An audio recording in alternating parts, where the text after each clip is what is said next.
Everyone and welcome to my channel Mast Kalandar. मैं हूं doctor विजेता और आप मुझे डॉक्टर वी विजेता या विजी बुला सकते हैं। आज हम आए हुए हैं कलकत्ता और इस वीडियो में हम इस शहर में मौजूद खूबसूरत हिस्टोरिकल चर्चेस देखेंगे और कलकत्ता क्रिसमस सेलिब्रेशंस एंजॉय करेंगे। सो आगे बढ़ने से पहले प्लीज मस्त कलंदर को सब्सक्राइब करिए और बेल आइकन हिट करना मत भूलिएगा। इंडिया में क्रिसमस सेलिब्रेशंस की बात हो तो कलकत्ता के पार्क स्ट्रीट का जिक्र जरूर होता है। वैसे 25 दिसंबर से 1 जन तक पूरा शहर ही सेलिब्रेशन मोड में रहता है।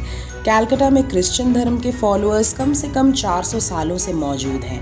ये अलग अलग देशों से आए और इनके भीतर भी बहुत डाइवर्सिटी देखने को मिलती है। समय के साथ इंडिजिनस पॉपुलेशन ने भी क्रिश्चियनिटी अपनाया और यहाँ एक बंगाली क्रिश्चियंस की भी कम्युनिटी खड़ी हुई। इस कम्युनिटी ने देश में बहुत योगदान किया है, सो इसे मॉडल माइनॉरिटी का दर्जा दिया गया। तो दोस्तों, हम कलकत्ता को इंटीमेटली एक्सप्लोर करने के लिए संडे के दिन सुबह 5:30 बजे घर से निकल गए थे।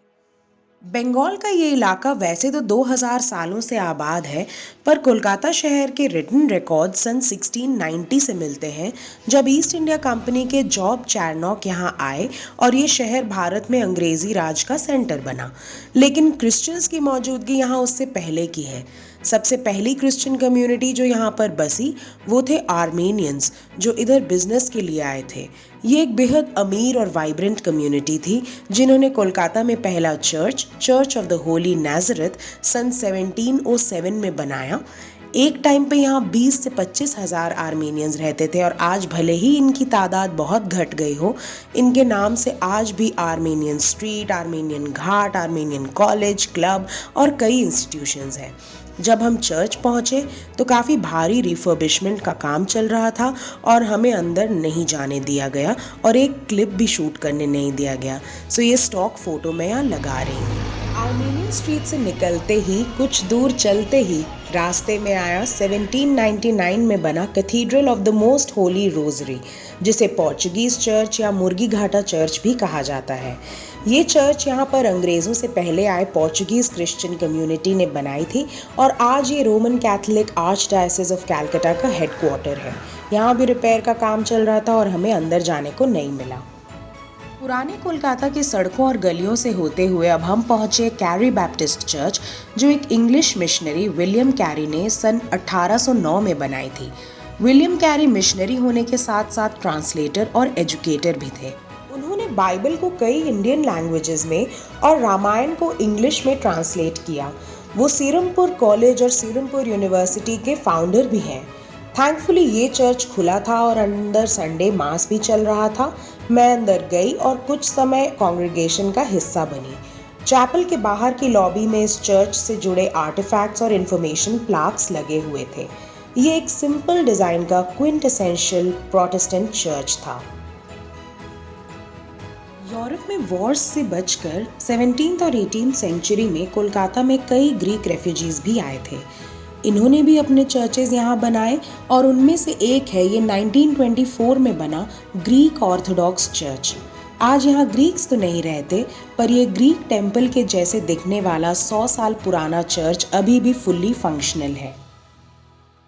अब हम चलते हैं सेंट पॉल्स कैथीड्रल की ओर, जो 1847 में बनाया गया था।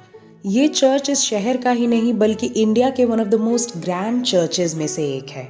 कलकत्ता के बिल्कुल सेंट्रल लोकेशन में स्थित ये चर्च उस वक्त बना जब अंग्रेज अपने पावर को इस सबकॉन्टिनेंट में अच्छे से कंसोलिडेट कर चुके थे और बड़े बड़े आर्किटेक्चरल प्रोजेक्ट्स अंडरटेक करने लगे थे। विक्टोरिया मेमोरियल की तरह ये भी उनके एम्पायर के ग्लोरी का एक प्रतीक है, जो अब हमारे देश के ऐतिहासिक हेरिटेज का हिस्सा बन गया है। सेंट पॉल्स कैथीड्रल एक एंग्लिकन चर्च है, यानी कि ये चर्च ऑफ इंग्लैंड, जो क्रिश्चियनिटी की एक डिस्टिंक्ट ब्रांच है, उसका हिस्सा है। ये church Indo Gothic style of architecture में बना है और 12वीं शताब्दी में बने ऐतिहासिक कैंटरबरी कैथीड्रल से काफ़ी मिलता जुलता है। इसके अंदर का हिस्सा काफ़ी ग्रैंड है। यहाँ खूबसूरत स्टेन्ड ग्लास पैनल्स लगे हुए हैं और बेशकीमती लकड़ी का काम किया हुआ है। चैपल के चारों तरफ इस सबकॉन्टिनेंट के प्रोविंसेस के नाम लिखे हैं, जो बताते हैं कि वहाँ के रिप्रेजेंटेटिव्स के बैठने का क्या पोजीशन रहा होगा। चर्च में बहुत सारे ऐसे मेमोरेबिलिया फिक्स्ड हैं जो हिंदुस्तान में अंग्रेज़ों के सैक्रिफाइसेस का बखान करते हैं। यहाँ आकर इंसान इतिहास को एक दूसरी तरफ से देखने लगता है।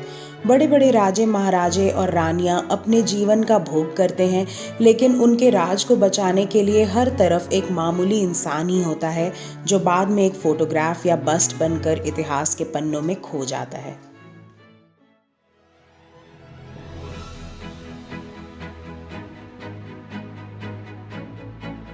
तो फ्रेंड्स, आज हमने देखा कि कोलकाता में दुनिया भर के अलग अलग हिस्सों से आए क्रिश्चियंस का कितना पुराना और रिच इतिहास है। 100 साल से ऊपर ये शहर अंग्रेज़ों की राजधानी भी रही। आज भले ही क्रिश्चियंस कोलकाता के पॉपुलेशन का मुश्किल से 1% हिस्सा है, लेकिन इस शहर में क्रिश्चियंस का बेहद सिग्निफिकेंट प्रेजेंस कई शताब्दियों तक रहा है और इनका कल्चरल इन्फ्लुएंस अभी भी मजबूती से बना हुआ है।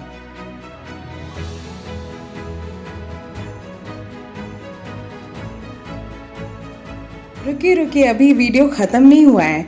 अभी हम जाएंगे पार्क स्ट्रीट, सो बने रहिए हमारे साथ। इन द मीनवाइल डेकोरेशंस देखते देखते कमेंट करके बताइए कि आपको ये वीडियो कैसा लगा।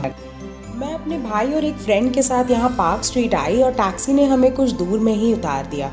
रास्ते में famous sweet shop Balram Malik आ गया तो हमें मजबूरन अंदर जाना ही पड़ा। यहाँ मैंने अपनी पसंदीदा चीज़ें मिष्टी दोई और बेक्ड रसगुल्ला खाया और हमेशा की तरह मेरे पास इसको बयान करने के लिए कोई वर्ड्स नहीं थे। आप बस मेरे चेहरे की खुशी देखकर समझ लीजिए। बाहर एकदम खुशनुमा माहौल था और आइसक्रीम वाले भैया ने भी अपने शॉप में क्रिसमस थीम का पालन किया। जैसे जैसे हम पार्क स्ट्रीट की ओर बढ़ रहे थे, लाइटिंग्स की इंटेंसिटी बढ़े जा रही थी। कैलकाटा के पुराने और famous landmark restaurants and buildings बहुत सुंदर से सजाए गए थे। कैलकाटा कल्चर का एक अहम हिस्सा है अड्डा मारना। पार्क स्ट्रीट के मुहाने पर हमें कैरम और कार्ड्स खेलते लोग अड्डा मारते हुए भी नजर आए।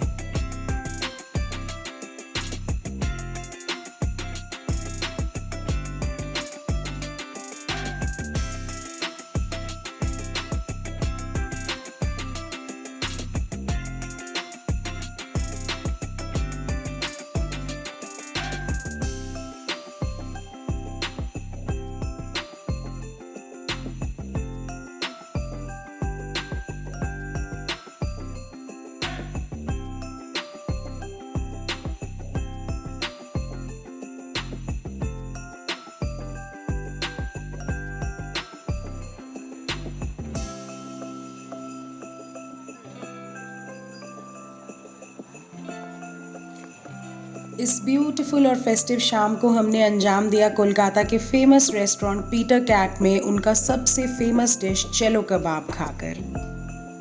आप सबको नए साल की ढेर सारी शुभकामनाएं। Happy new year 2023 to all of you. अगर आपने ये वीडियो यहाँ तक देखा तो प्लीज़ लाइक, शेयर, कमेंट और मोस्ट इम्पॉर्टेंटली सब्सक्राइब करना मत भूलिएगा प्लीज़। अगले वीडियो में फिर मिलेंगे। बाय।